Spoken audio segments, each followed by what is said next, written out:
Pronto para escutar o som que o Parasaurolophus fazia? Bom, o Parasaurolophus é esse dinossauro aí muito comum nos filmes de Jurassic Park. Tinha essa crista aí. Pois é, ao que tudo indica, essa crista era oca e servia para passar o ar ali e fazer um som, era uma comunicação.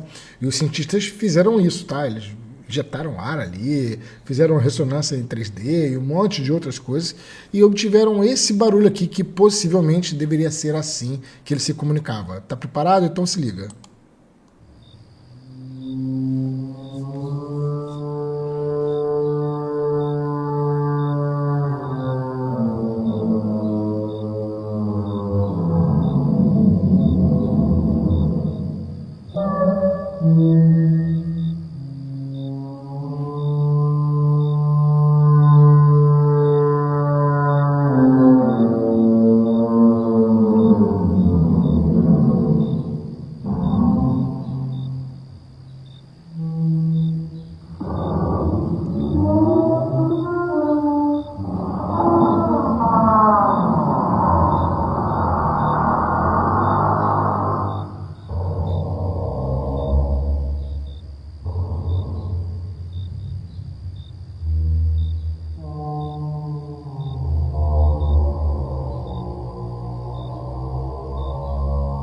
Não eram os mugidos das vacas que se ouviam há milhões de anos atrás. Eram estes barulhos aí, ou algo semelhante.